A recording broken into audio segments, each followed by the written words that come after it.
Thanks for being here, everybody. It's been a pleasure to be with everyone for Kernel Block 9, and we want to end well. This is the first time that the program has been 9 weeks, and we are doing our first Fireside on the Mettā module, which is our attempt at just kind of like reflecting a bit and looking back.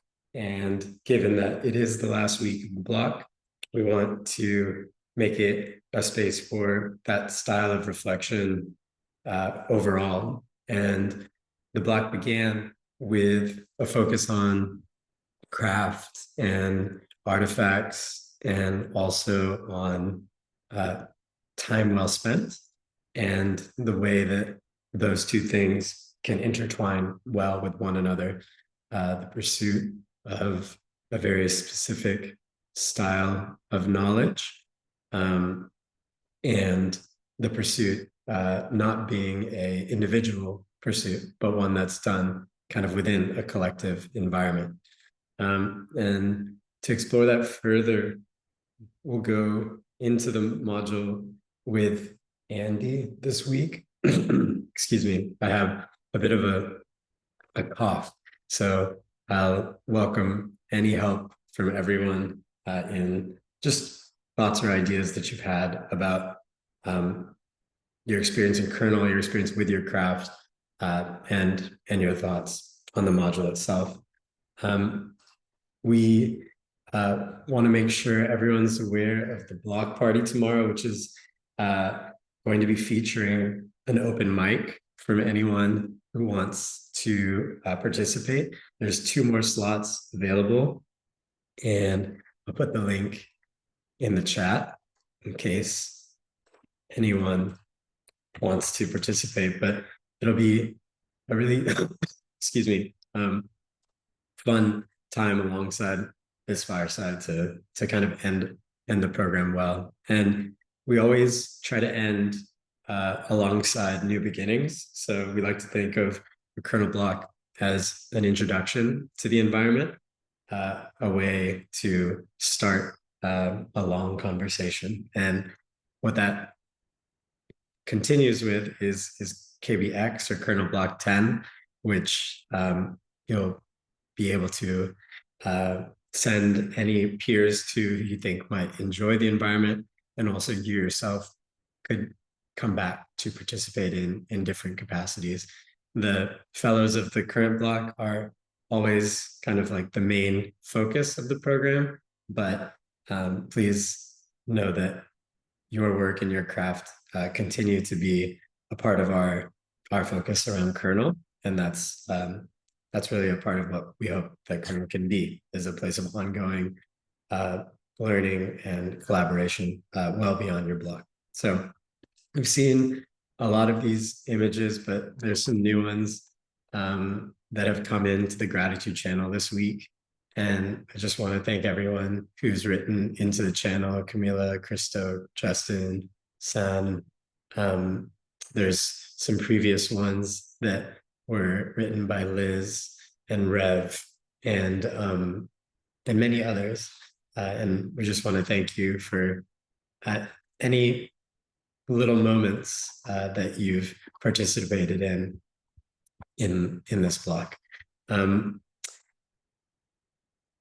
I think to start with the module might be 2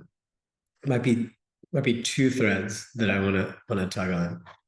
The first is that on the left-hand bar of the site, many of you will have already noticed that there are kind of these like little nuggets of phrases that come out of the curated materials that come together for a sentence of sorts.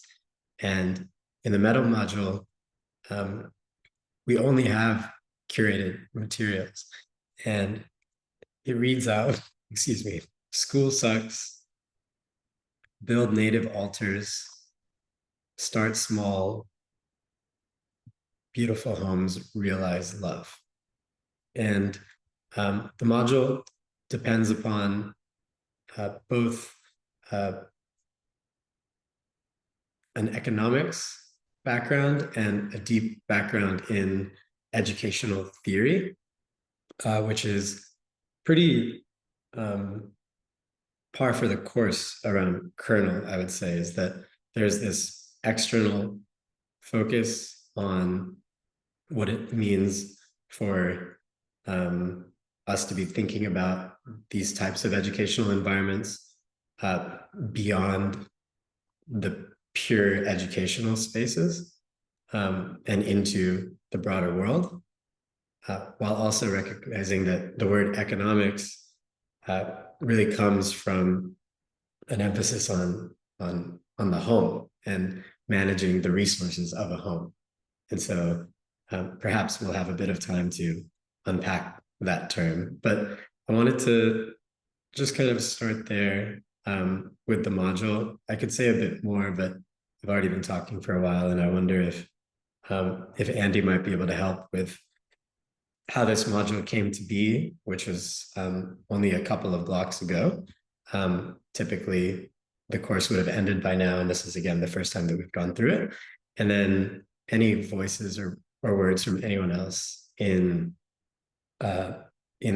really here this week more than ever is more of like an internal week of reflection, time to explore what we think we might take forward from Kernel, from your craft, from this moment onwards. Great. Yeah. If you do anything sincerely and with the greatest honesty that you can muster, and hopefully with a little bit of luck and some help from friends, inevitably you find that it has already been done before.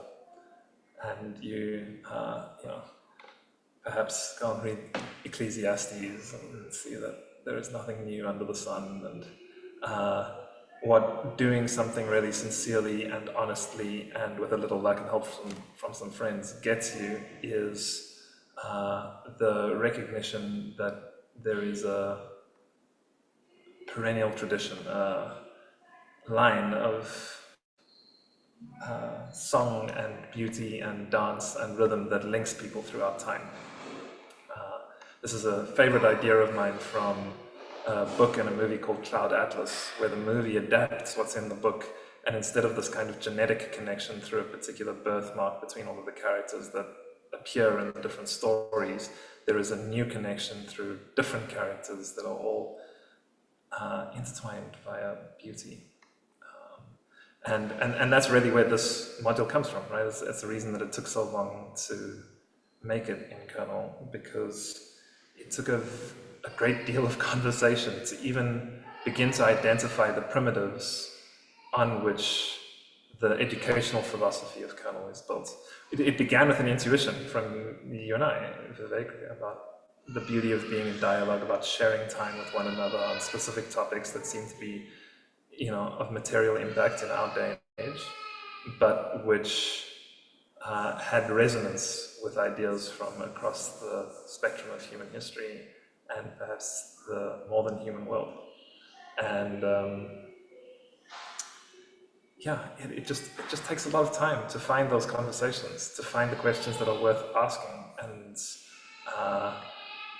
to create the kinds of environments which invite and host well and gently and with the softness of a real, like hospitable culture, the sorts of people that are capable of really advancing those conversations in surprising and unpredictable and creative ways. So some of these ideas were sort of nascent at the beginning of Kernel, but it took thousands. I mean, go and look at the archive in Kernel. It took thousands of conversations, literally, to figure out the most exact places we could go and point at, and other voices that we could use to illustrate something like a coherent web of ideas that expressed what it was we sensed Kernel might be and might be about. Yeah. Yeah. please, at any point, if you have anything, please feel free to raise your hand. We'll prioritize anyone who has thoughts, comments to add.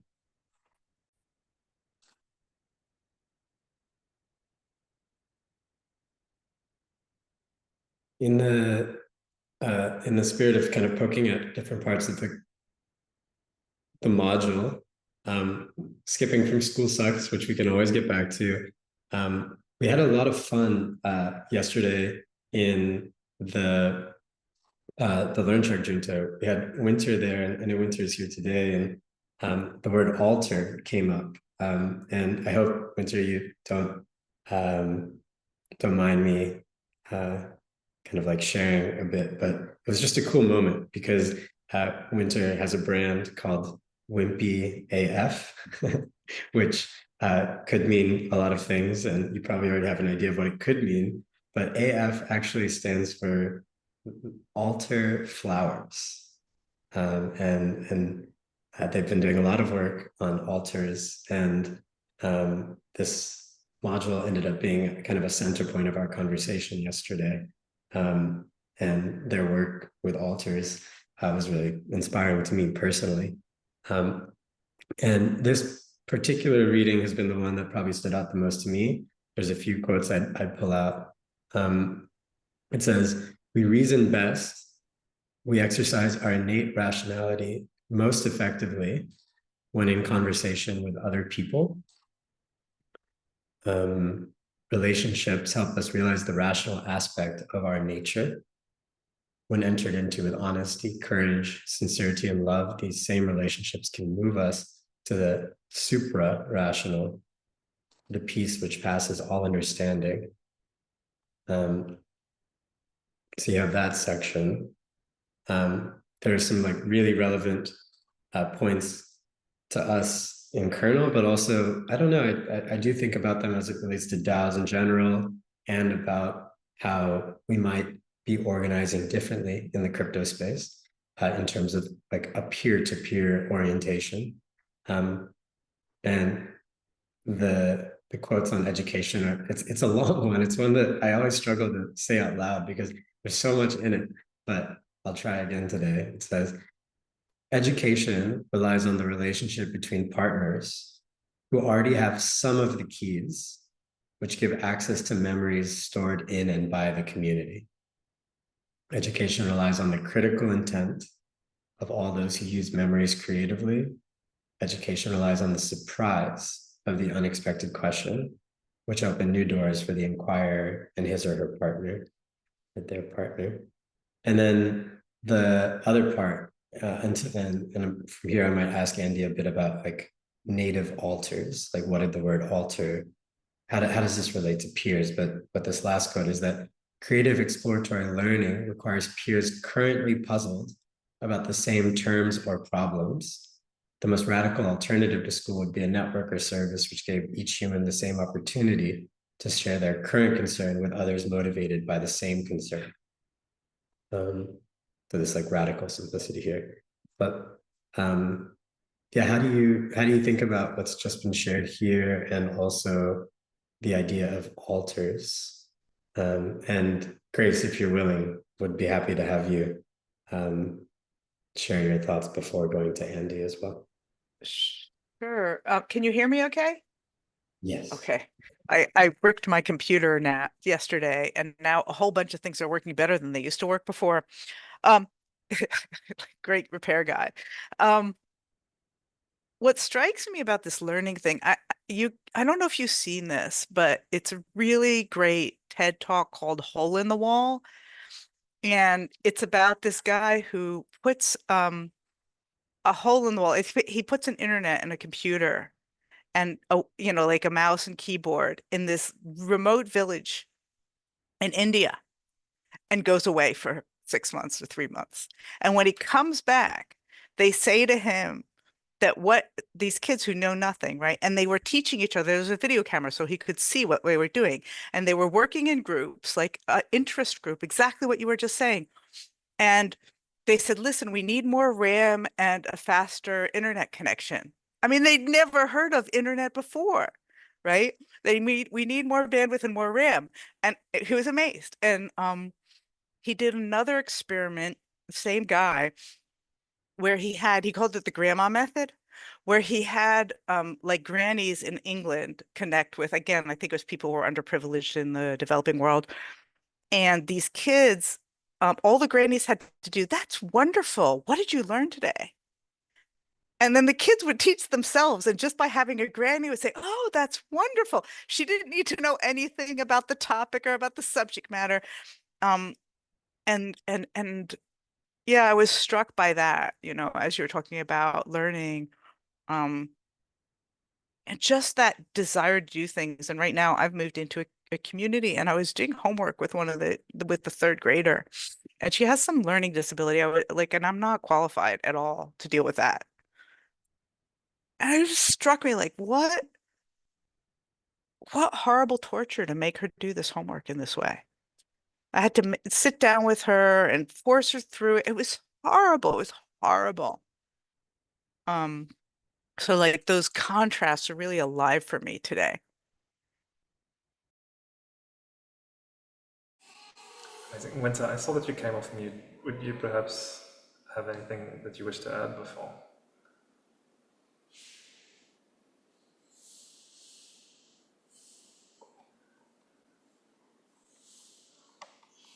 Okay. Mettā, if something does come up, feel free. Altered Phrase is a lovely name. I think Yes. maybe we have Winter now, or please go ahead if you'd like. Yeah, sorry. I hadn't understood that you were speaking to me. I thought you said you were talking to me, but my brain auto-filled it and then my ego said no. But calling to share about altar flowers. Nothing particularly coming up today at the moment, but if I do feel something, I will jump in. Perfect. Thank you. Yeah, altar means the high place. Right? That's the etymology of it. It's like, what do you put in the highest place? And how do you enact reverence in the world? And it's one of these contradictions, which is at the very heart of wonderful questions and therefore like meaningful and lifelong and unpredictable education, right? Because we want like peer-to-peer opportunity webs, horizontal, it doesn't have some notion of hierarchy or levels. And yet there's still this question of, well, if everything is horizontally related, how do you make sure that you don't also then end up in a relativistic mess where nothing can be said to be anything other than in contrast with something else? The altar is that which allows us to reason together about what we place in the highest space, what we give our most reverent attention to, how we organize our thoughts about value in the world, both individually and collectively. And the importance of that being something ineffable is it can't be understated, right? The opportunity web, the peer-to-peer connections are where you can quantify and talk in very, very specific ways about what should be there. And Illich does that. He says reference services to objects, peer matching, resources and reference services to like educators at large in the world. There's 4 things that he says make up these opportunity webs where unlicensed learning and unlicensed teaching can take place for unpredictable ends. Right? And that's wonderful because it's a very different meaning of education than, for instance, remember what you're putting in the chat. Not that I like necessarily disagree with it, and like it's always a danger to take an entire life's thoughts, in the case of Illich and Schumacher, and try and reduce it down to kind of 2 essays. It's really difficult to do, and it runs this risk of simplifying their thought. Illich is not saying that we should in any way exclude or make life more difficult for those who are already in straitened circumstances. What he's pointing out is that the notion of education that he is arguing for is radically more simple and much more effective and profound. And that thinking that you can only learn in institutions that advertise their ability to teach is like thinking that you can only find salvation in the church. He's himself a priest, so he's not denying that you can find salvation in the church. But the point that he is making is that it is not the only place where it is available. And this is because where salvation really is found is with people. It's in relationship with people who know what is in the highest place. They have, in the words of Stephen Biko, their horizontal relationships with man appropriately recognized, and their vertical relationship with God totally devoted, right? It doesn't matter like what you think God is, or which tradition you come from, or what particular kind of practice and spirituality your unique set of circumstances has led you to. But some notion of the ineffable, which is native to you, right? It's your soul. It's that thing that you know you are, but can never really find the words to describe. And even if you do, for the briefest moments, it disappears or changes. And, you know, that ineffability is, it's native. It's native to all. It's what feels most indigenous, right? It's that thing that you recognize immediately because it smells and it feels and it sings of home. But you know, it's like waking up from a dream in which you were listening to the most beautiful music, and then you can't quite remember the exact melody, but it's there and it's somehow woven into your being. And in moments of, you know, great ecstasy or total despair, it appears again. It's an altar.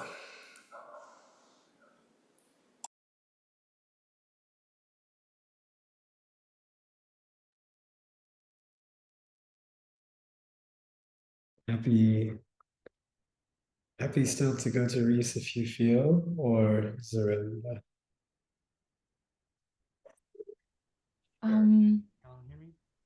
Yeah, so I think I still had thoughts on the maybe partially previous topic. So if somebody has thoughts on like most recent, that probably would make sense. Maybe Reese, if you do, would love to You hear. say? I was just checking with Reese, then Zaremba, and then we could come back. I don't know, Zerma can go first. She had a lot in the chat. I'll go after her.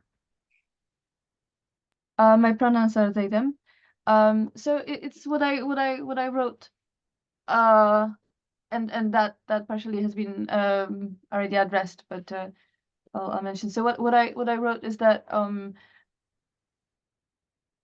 when we talk about the sort of like the best ways for people to learn, or like alternative ideas how people can learn, I love all of that, but I always in the back of my head have the thought that very often those things are not available to everyone. So if we think about the maybe like the most underprivileged people, very often the resource, like one of the few resources that they have is time. So for example, they might need to spend the time on as I wrote the example, like going to a food bank when it might be far away, or going to the second, third job. And often kids also have to sort of use their time for maybe like looking after the smaller children rather than learning. So the things which would have been so perfect for them are still not very accessible, because if once you remove the obligatory schooling, you remove the schooling which might be sort of not the best, but you replace that with maybe older kids having to look after smaller kids. So that's something that always makes me feel very heavy when talking about the education, or like alternative education. And what Grace was mentioning, I have seen that as sort of like one of the prime ways of showing, of like prime ideas how people can learn if they do not have access to a lot of resources. That this grandma method is something that gives so much better results than often people learning in school with lots of resources, because people have to think through, experiment, and find ways, and they end up learning more. But that might not be accessible to those who might need that the most. So I was wondering what thoughts people have on that, how to square this circle. You know, I think that like both Illich and I probably disagree, and I'll tell you a short story. I live in a very rural town in South Africa, which is one of the most unequal countries in the world, and still marked greatly by the social inequality that was engineered here explicitly for 50 years and kind of implicitly for about 400. And just over the hill from where I live is a public school in the middle of a poor area. And the public school has a 92% failure rate. In fact, we put computers in the school inspired by the hole-in-the-wall experiment, Grace. And the headmaster, who is employed by the South African Teachers Union, took them out because he needed a place to store pig feed, and never connected them again. So the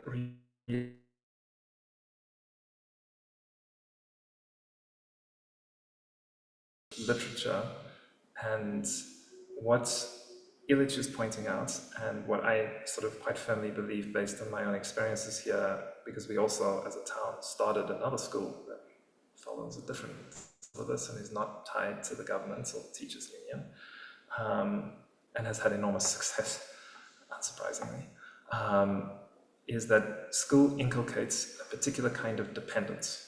And this is the point that Illich is making, right? Is that he doesn't denigrate like all schools. He certainly doesn't denigrate all public goods. In fact, he draws a very clear distinction in his work between schools, nursing homes, the military, asylums, and jails, those kinds of treatment institutions, with what he calls convivial institutions, the telephone network, subways, sewage, water reticulation systems, these kinds of things. Those convivial systems, they work by defining the limits of use, but they do not define or coerce people in terms of how they use them. They're just defined by the limits of what you can use, bandwidth, amount of water, whatever it is. Whereas treatment institutions force you into a particular product. You're old, you deserve a particular kind of frail care. And so we produce frail people. You're young, and so you best listen to this authoritarian teacher, even if he has absolutely no idea what he's teaching, and removes your computers so that he can feed his pigs. This is a person in position of authority, and so listen to him because you're young. And Illich even says that we have to make society livable if we want to think about breaking the spell of this economic age. And what he's pointing at is dependence, right? And that's actually the roots of so many problems in, again, so-called disadvantaged populations. We're not really, and that's the other thing, is that, it's equally easy to argue from the other side and say that, the misnomer disadvantaged is a huge snub to these people who are, in fact, enormously creative, precisely because they don't have time, right? Time is often the province of the rich. It's, in fact, that when you're in situations of disadvantage, that you have no time, and you have to find creative solutions to the problems of life because you can't buy other people's time to do it for you. And so this, and this is what makes Illich so annoying and so worth reflecting on, because he'll challenge those fundamental assumptions about what other people are and how they live, and what it means to kind of find one's own convivial way through life, right? Often in the wider traditions that he was a part of, people will talk about how the journey in life is from total dependence, right? You're born and you are utterly 100% totally dependent on your parents or caregivers. And then you gain some independence as you grow up to a certain degree. And then, hopefully with the growth of wisdom, you realize that you're not really and you're interdependence, right? And that is in and of itself a privilege to recognize. And perhaps with maturity, which is another big feature of this particular module, you come to the recognition of inner dependence, right? Which is, once again, total dependence, right? Total dependence. but not on an external caregiver.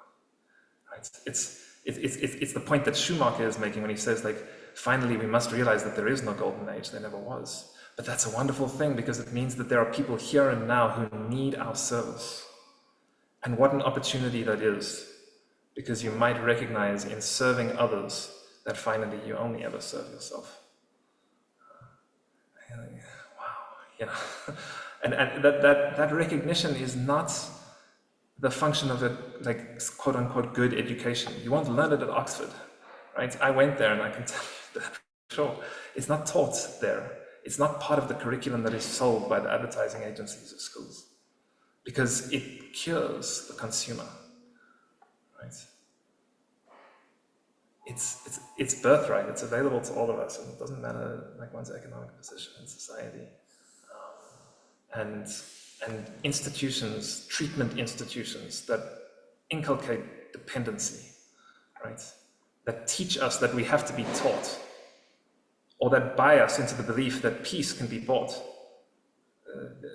This is the kernel of the issue that we're trying to address.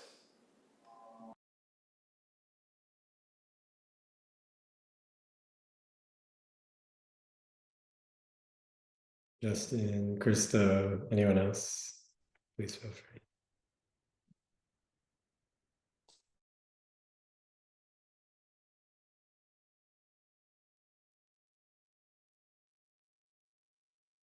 Yeah, I'll go. I really liked this module. I'm gonna kind of take the conversation back to the beginning of this module for a brief second. I had a very alternative learning path in my life. I had some medical issues when I was younger, and so I had to be taken out of school for several years. And my parents did the best they could. They, just sort of had me do math and do reading, like times tables when I was going through stuff. And when I was ready to go back, they realized they had inadvertently put me like 2 or 3 grades ahead of where I would have been, and they didn't know what they were doing. It just sort of happened, and they said, "Okay, well, we'll just take, your brother out of school too." My brother, and we were both homeschooled for all of elementary and middle school up until high school, and we met a lot of other people there as well. Um, that were homeschooled. There's a big community in the part of California that I lived in. There's a fairly large homeschooled community, and we had plenty of friends, and socialization wasn't really an issue. But then when I went to college, it's really everything that Andy's saying and that this module is saying. This sort of like back and forth that you get when you're homeschooled, and sort of this alternative style of learning kind of goes away, and it's very, one way and this is it, and don't ask questions. And the really hard part for me was don't talk to your peers. I went into engineering and math and science, and that's very, here's the question, there's one answer, there's one way of getting the answer, and don't you dare talk to your peers, otherwise we'll consider it cheating, and you're going to fail and get kicked out and all this stuff, right? So it leads to a very isolating experience of learning, especially in the sciences. Um, and then I saw that continue on when I went into industry. You have all these kids coming out who are smart, right? They come from really big schools and they have the top of their class and all that. But really what they're good at doing is working by themselves and like not playing well with others and not talking to anyone else. And I found that the people that came from more alternative schools, maybe they were older and they went back to college because they wanted to go to school later. They ended up oftentimes being much more community driven. And I think partly because they had an alternative path. They didn't just take the one funnel that, the modern consumerist society gives you. And yeah, I resonated quite a bit with a lot of what Ilyich is saying in this module. I thought it was a great module. So thank you for adding this. I'm happy to have been part of the first block to go through this module.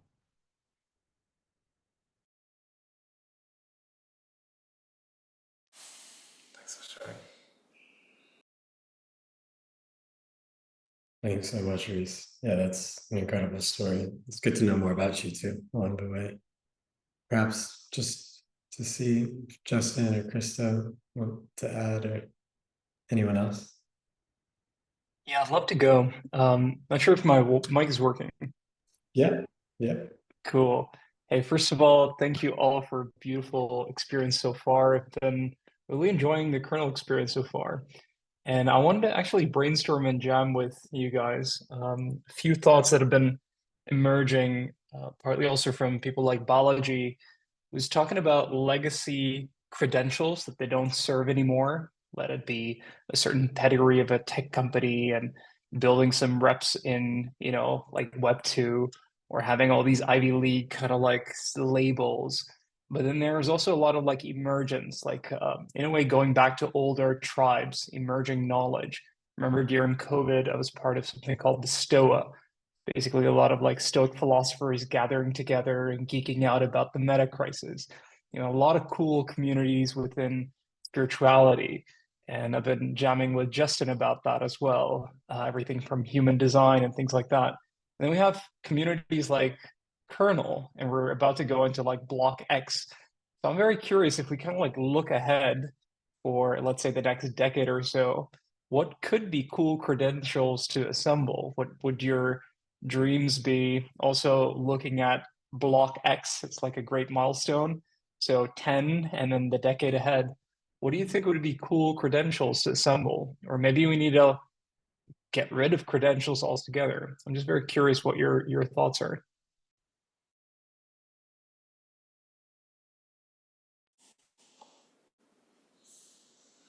Yeah. There's a whole section in School Sucks. I think it's called Certified Confusion. And it's precisely about like this question of certification, right? That we confuse grades with learning and therefore degrade ourselves. And I think that potentially only becomes more problematic when you do so using a so-called permanence in public ledger. The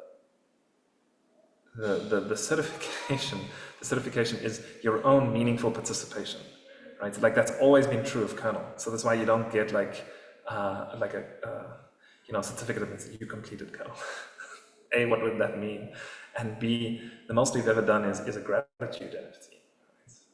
Something that collects all of the messages in the gratitude channel with your name tagged in it, because it's the connections that you make and your own meaningful participation in the program that are an indication of the kind of transformation through which you have been, which is unique but resonates with the collective because of this link between the particular and the universal. When I honestly experience the particular and stand from and live from that place, then there is the possibility that in an encounter with another you can find the universal between you without either of you entering into the performative contradiction that necessarily results from trying to be universal in any way, shape, or form.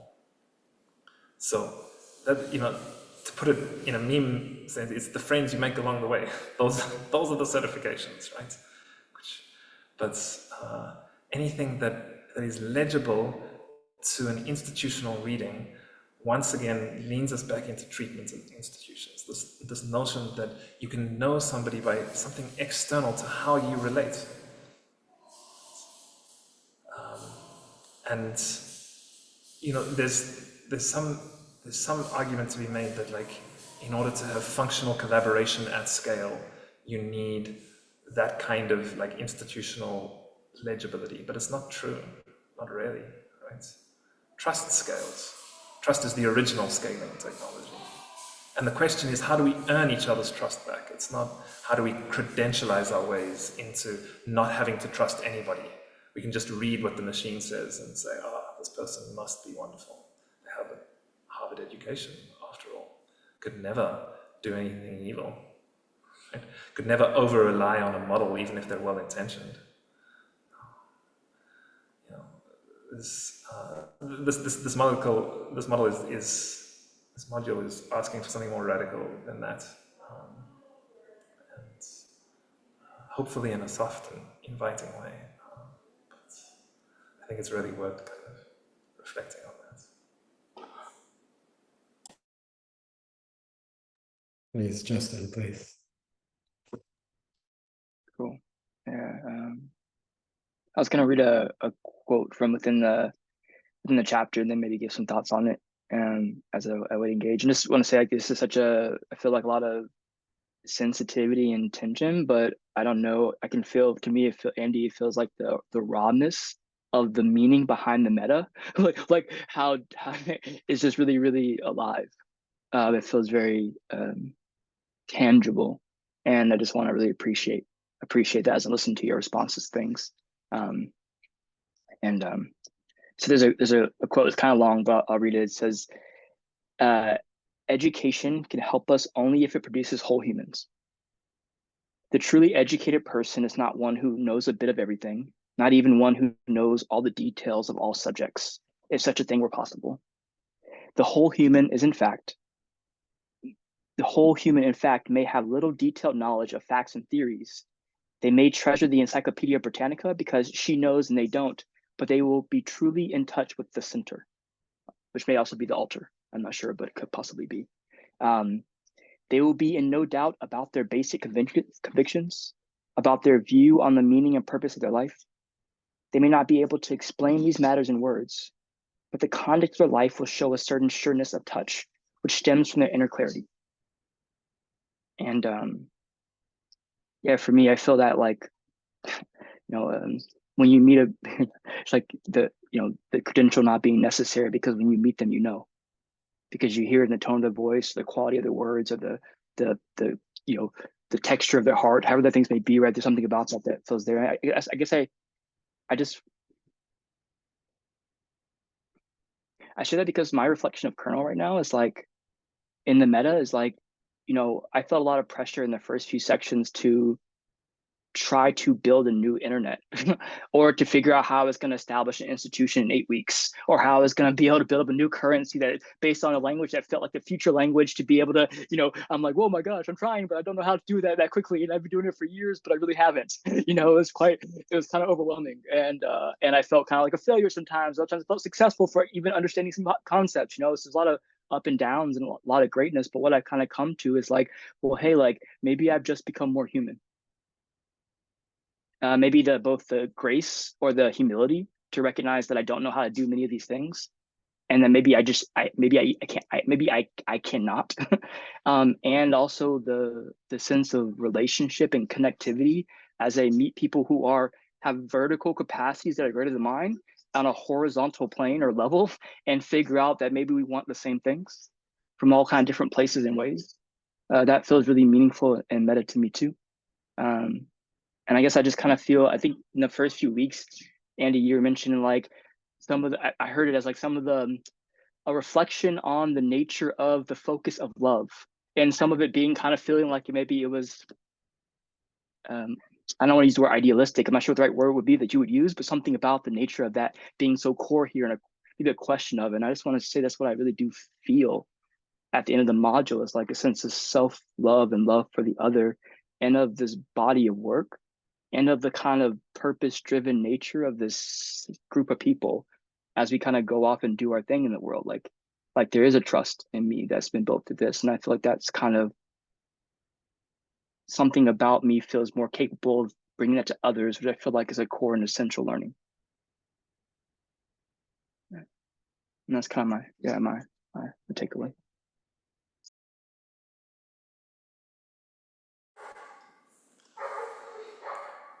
Thank you. There's a saying in Arabic, it means "Hada min fadli Rabbi." It means what you think is from me is really from my Lord. But the Rabb, this word in Arabic, which is translated as Lord in English, it doesn't mean external authority as like those inculcated in a Western Christian tradition might interpret it. It means the force in a conscious field that is responsible for our upbringing. Right? And it's the same force for you as it is for me. And something that I've always really loved about our interactions, Justin, is this just felt like humility. So you say, my vertical capacity is not as great as others. I understand exactly what you mean, and at the same time I disagree totally. It's the same soul, right? It's one soul, one. There's no differentiation in the vertical. And as for the rest of the stuff, if that's what you've learned from Kernel, I honor it completely. It's so beautiful, and it's it is a unique gift that you learn that through Kernel. It's a unique gift to us, and it's a unique gift to everybody who gets to hear what you just shared. And it's yeah, it's true what you say about like the earlier modules, because they are hopefully like some of that oscillation is attenuated by the voices of others that have been included over time, but it is my own like hubris and grandiosity that is being worked out in a lot of it, right? And it's taken me 10 years to see that, and so it's obviously a feature of those audio modules, because I tried to do every single one of those things that you mentioned, right? With varying degrees of success and mostly some kind of failure. But those failures, they brought me to a kind of love that is and it's just here. It's just life, and that's something that's not really possible to put into words. So I thank you. That's so lovely. It really is.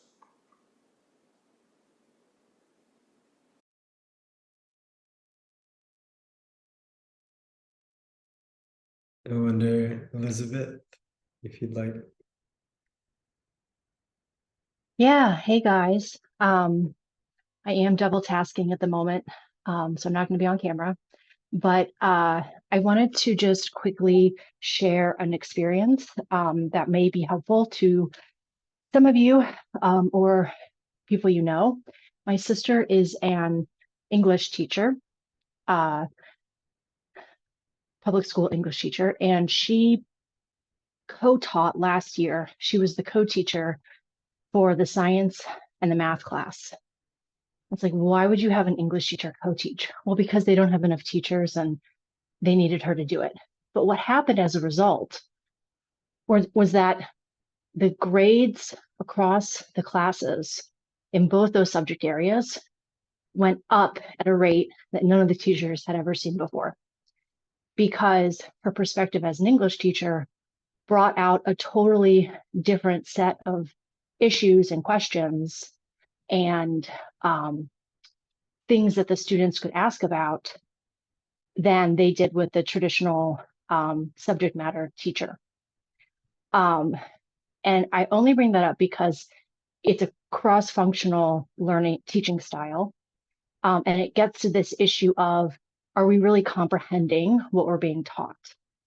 And this is a method that can be put in place, in many different, educational settings and also non-traditional educational settings. And I just wanted to offer that, like, as an, there's very fewer higher and more difficult callings than being an educator. It's a gift. It's a way of being able to relate to people, see challenges, anticipate challenges, and also understand how people think and be able to create a sense of safety, which we talked about in a couple of modules earlier around the learning process.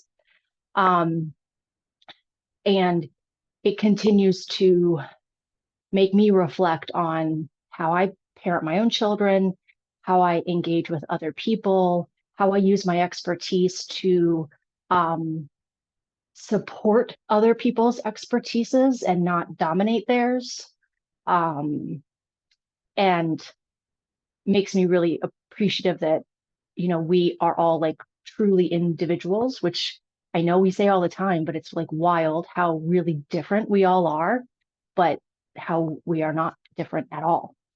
And for me, the Kernel 9 weeks has been very transformational. I did not share yesterday. I was not able to share about my project, which this conversation this morning has solidified a couple of things in my mind that I'd like to, discuss about further with my craft, with Vivek and maybe Andy. And this time every Thursday, like, I don't miss it. It is the most intellectually stimulating and valuable part of my week to me personally, besides like my, A home group. So I just want to like say thank you to the crew that runs this. And then of course, all the participants. Like, if you didn't cry once this module, I don't know, I cried so many times. And I appreciate everyone coming here with their full selves and willing to do this project to the best of their ability, which is just, it's been a delight that I got to meet new people and I've got to reconnect with people I knew in new ways. And it does really build that trust matrix for us to go out and continue to build. So it's just been like just a true delight. Thanks. Thank you. Thank you so much. Yeah, it's really special. I see, Reese, your hand went up along the way. Is there something that came up?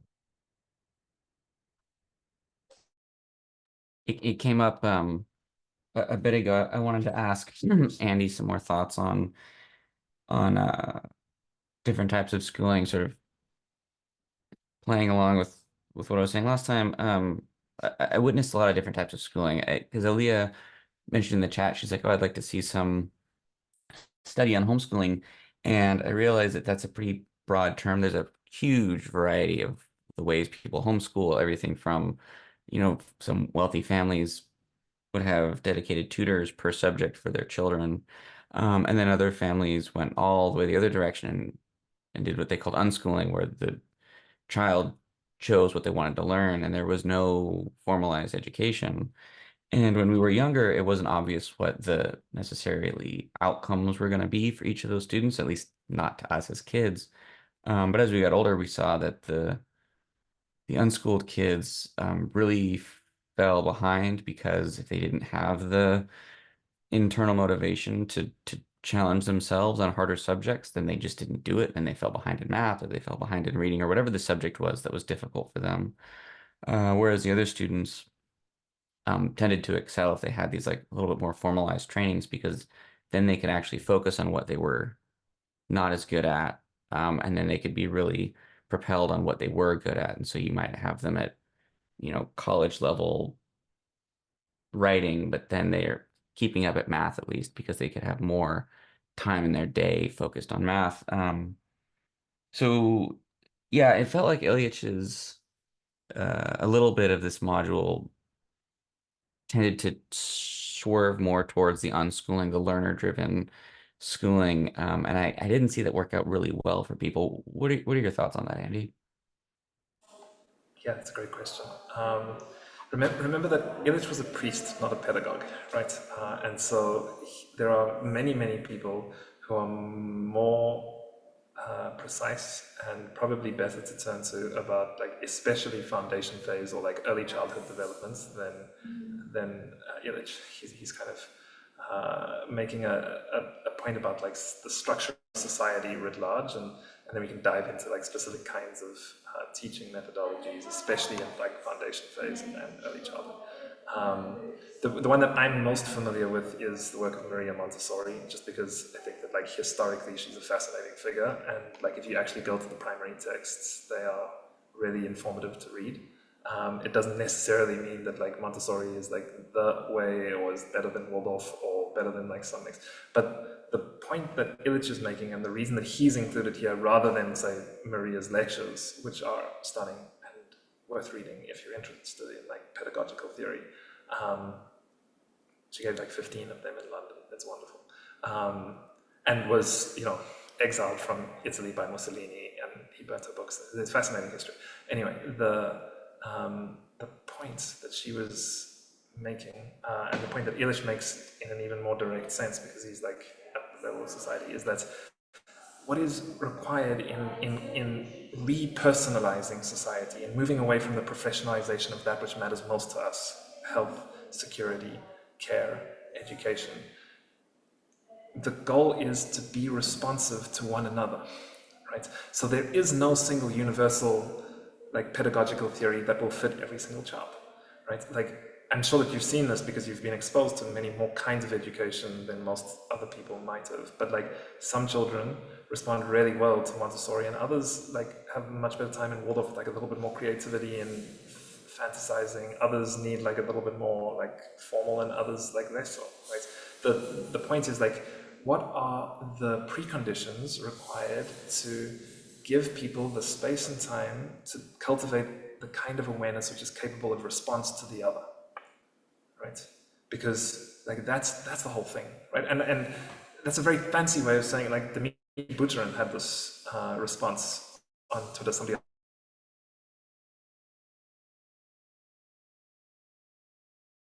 like, love your kids and try and not pass on too much of the family trauma. That's the whole thing. Love your kids, try not pass on too much of the family trauma. And wonderful, right? Because like what's involved in that is awareness. There's like the background awareness that this is all love. It's like every moment has its messages. It's all just a mirror, and you're looking into like the most direct mirror when you're looking at your own children, for sure, right? Love it, love. It's like, you know, look into the mirror that was yourself, sit, feast on your life. You know, that Derek Walcott poem, love after love. It's lovely. And then also the specific, crafted, curated, and careful awareness to not pass on your own traumas, i.e. to like respond to them and their needs as best as you can, knowing that you'll never get it right, and you'll always like, you know, mess up somehow. There's poems about that too. They fuck you up, your mom and dad. They really do. But you know, potentially we can do less of that with this specific thing. That's what I care about, right? Like it's not like any one style of pedagogy. I'll say like on a personal level, so far, given the research that I've done for my own child, who you can maybe hear enjoying himself downstairs, is like I really like what Maria Montessori wrote. But you know, I will see what he responds to and what seem to be his needs, and what the environment around me provides, and make an informed choice based on that, given the limitations put upon me by you know, the world that I participate with intimately. I hope that helps. Maybe. Glad to hear him. Glad to hear him having fun too in the back. Maybe Rena and then sister. Yeah, I love the thoughts that you're sharing, Andy. It's something I think about a lot as well, like how we can foster compassion and connection, and from an early age too. I would love to live in your society. But I'm wondering your thoughts around how do we get our society to be more like your vision that you have? Because it seems like a lot of people aren't ready to receive this message. A lot of people aren't ready to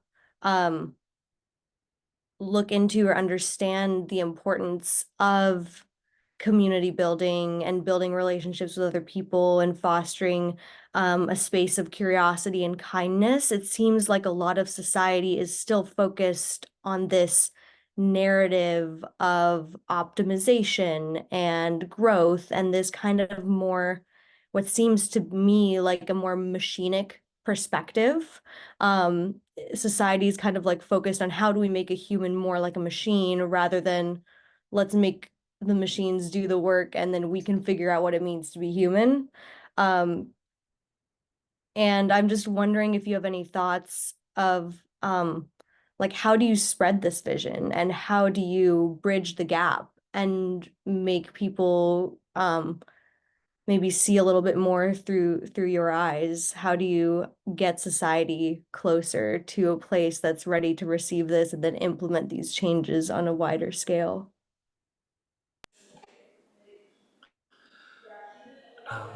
I hope you don't find this response flippant, but my answer is that I don't. And the reason for that is because it inevitably is coercive, right? Like Illich makes this point very clearly. He says you cannot manipulate others for their own benefits. Not even God can, right? Like that's like first and foremost the remembrance, right? Like not even God can save you. You must ask, right? You must want it, and then salvation comes of its own accord. Right? It's the lesson of like all of the great stories, irrespective of tradition, right? And you know, like to spread a vision or anything like that, it rings of the early modules in Kernel, which make Justin feel a little bit nervous, rightly so, right? Because there's still this like very beautiful, well-intentioned, like meaningful urge to make a difference in the world, and I'm not denying that, and I'm not saying that you should repress that, but you know, there's this wonderful like teaching from the Buddha. Somebody asks him like, how do you save the world? One of the lectures at Vulture Peak, and this is the lecture where he talks about Indra's net, right? And like Indra's net is like, this is his kind of like metaphor for all of reality, which is like this vast web of light, each being, it's not just human, each being a node in that web of light, reflecting all others, but interrupting none of them, all of them connected, right? And he says that asking how do you save the world is like asking how can you lift this web, right? How can you lift it up, like, you know, increase the vibration, heightens everybody's consciousness, whatever it is, right? How do you lift it up? And it's nonsensical, because where could you even stand to get purchase required, let alone the strength to lift all of reality, right? And the only thing that you can do is lift yourself, right? And that creates this movement through the web in an unpredictable fashion, right? Unlicensed and unpredictable. You don't know what the outcome will be. And so like that's, certainly me, I'll speak for myself, I'm not in the business of spreading visions. I'm in the business of love, right? Like I love who I am, I love life, I love what I get to do. I you know, I don't always succeed. Sometimes, you know, like I just moved into a new house, right? And in this lovely little village, and I've been wanting to live here forever, and it's finally a dream come true. And the day after I moved into my new house, they cut down a tree on my at the bottom of my garden without permission. And I can tell you that I wasn't a very lovely person. Yes, I fail as well. It's not. You shouldn't think that I'm perfect in this regard, far from it. But, Can I say something about this really quick also? I live in I think how I want to say this. I struggle with judgment, okay, being judgmental. That's one of the things I struggle with as a character defect. And as a younger person, it was like, you know, I had a lot of righteous anger about how things happened. And over the years, it's become so clear to me that everyone does value relationships. Everyone does value, you know, having a safe place to live. Everyone does have someone they love and want to be loved. And when we say things like, I don't know, when we make sweeping generalizations about people and about how society works, I think we perpetuate problems a lot that way. We don't actually like seeing the nuance and being able to give individuals, even people like Jamie Dimon, right? Or Elon Musk, like people who I vehemently disagree with how they act in the world. You know, they too bleed, you know, red. And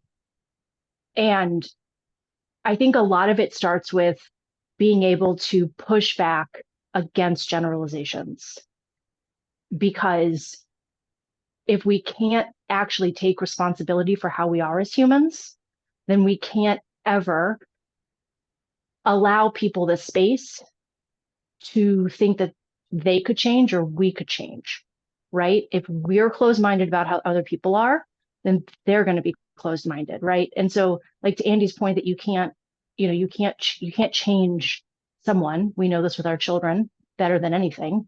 no matter what you hope they're going to be what they are. And I live in a very Palestinian and Jewish city, which has really had a hard time handling the last year. And I live in a place where there are 20,000 Ukrainians and 15,000 more showed up over the last 2 years, maybe even more than that. So I deal with people who are, like at the front lines of a lot of types of conflict, and a city that has over 30% of people living in poverty. And a lot of them aren't going to vote the way I vote, right? But that doesn't mean we don't actually want the same things. And so a big part of helping perpetuate the movements that I wish to foster in the world are, like Andy said, showing up for yourself, showing up in honesty, and then giving people the space to like actually have a conversation. And fundamentally that rests on like respect. And we can only take actions ourselves toward those ends. And then you have to let the chips fall, fall where they may. So I totally get wanting to change the world right away and wanting things to be different so badly.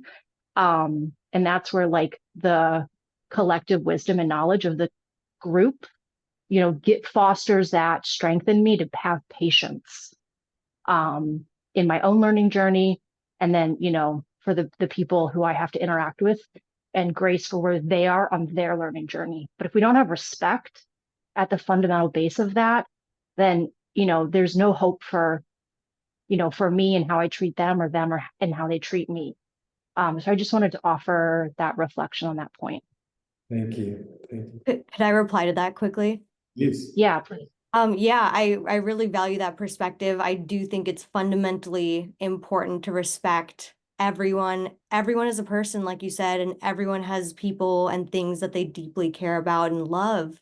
I think what I was trying to say was I'm trying to make a distinction between the level of the world that happens between these individual interactions and the level of the world that happens kind of on the level of more like abstract ideas. Because there's so many complex mechanisms happening on the planet at the same time. And while fundamentally like individuals might be like the atoms in this analogy, there are forces that also have their effect. So things like certain ideas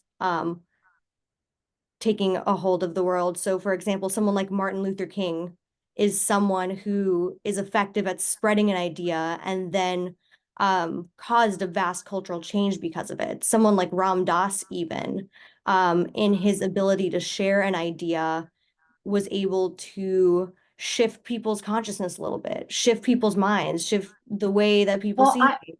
I would argue that Martin Luther King was put in that position by a lot of people who knew he was a good orator, right? And it was a whole machine of people behind him allowing him to have that space. Sure. And recognizing that that was the talent he brought to the room. It wasn't all the other talents that created the opportunities for him to speak or got the people into the churches or did, all the other things or showed up on them all. So in that respect, like we can only do what we as individuals can do. And I had a professor in college who, it was a macroeconomics class, and she was a microeconomics like she was applying microeconomic principles in her own research to macroeconomic problems. And it was a way of thinking about how do we study this differently to try to get at different solutions. And that's something I like to play around a lot with. Sure, I agree with you. I think that he was put in that position because he was uniquely capable of that and to world-changing effect.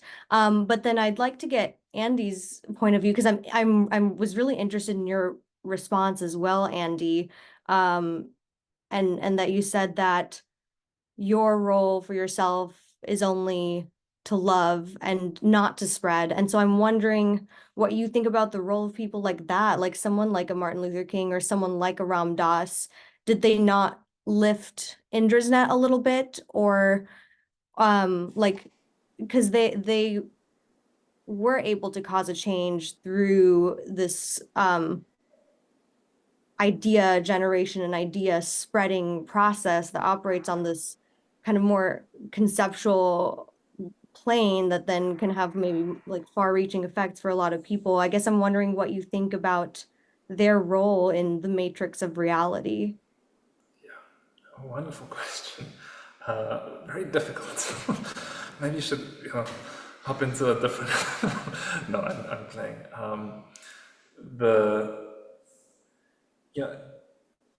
In the end of one of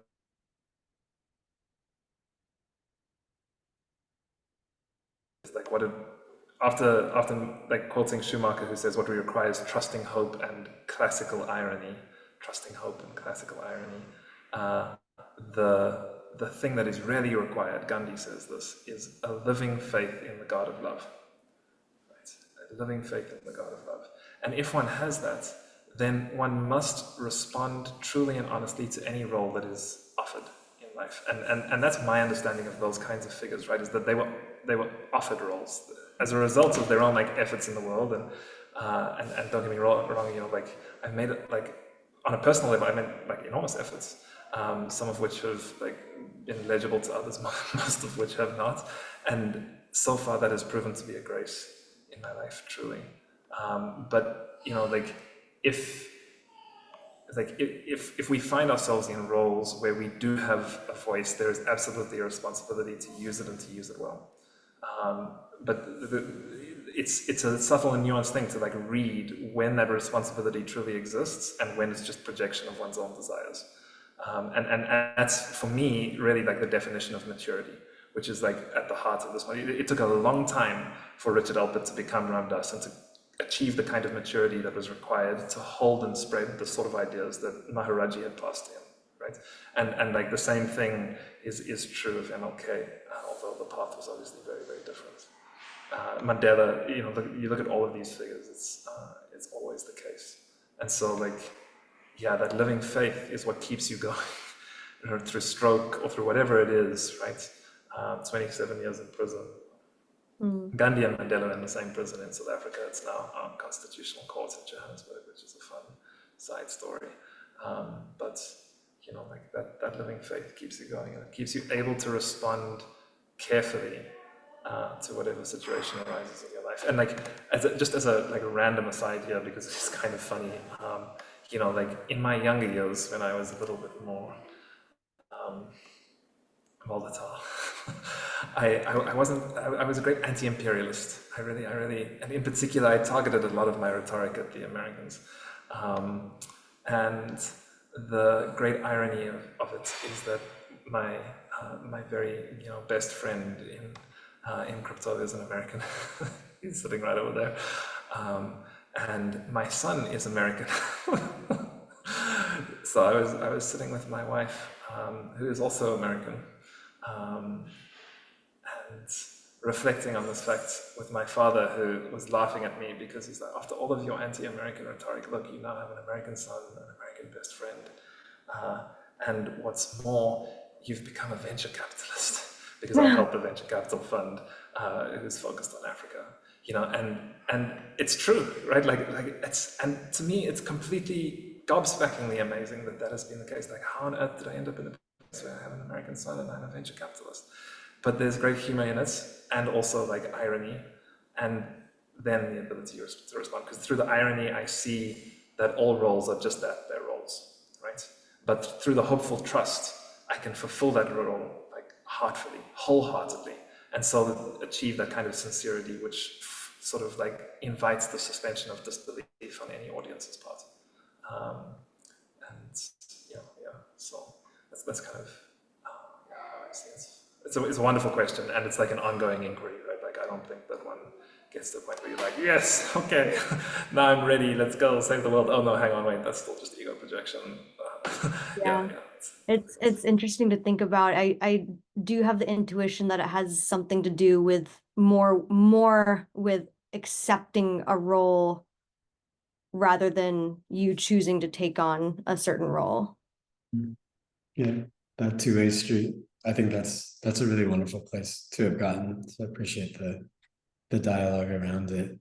We have 6-ish minutes left, and we have Sister Compassion and Elizabeth too. Both are more than willing. If we have time for both of you, be happy to hear from both.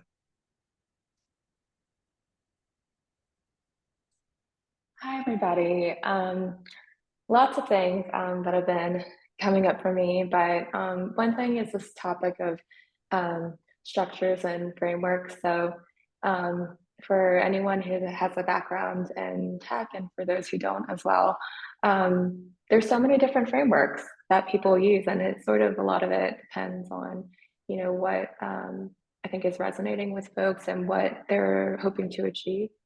And I feel like the same as, you know, that is sort of what's happening currently in education. And I think there's so many opportunities to see, you know, in what directions these head, and the different ways in which this could look like in the future. There's there's so much that's come up for me, so it's kind of, I think in some ways feels a little difficult to kind of, you know, bring it all together and make it cohesive. But one thing that I think is incredibly important is to kind of see how things are for us in our own experience as well. So like, you know, when you're able to have someone, like if you're really being present and aware of what's going on, you'll see so many different ways in which there are, you know, boundaries being placed on you, in which you're being swayed in certain ways. And so there's so many languages around us, and it's not just world languages, right? It's everything. It's body language. It's the language of love. There's a language of manipulation. I mean, there's so much happening. Recently, I had kind of not recently, but when I was first starting to really explore LLMs, you know, I kind of you know, was like, there's so much that this LLM is trying to say to me that I do not agree with. And I sat there arguing with it, and I was like, no, Llama, you are completely, this is not, no.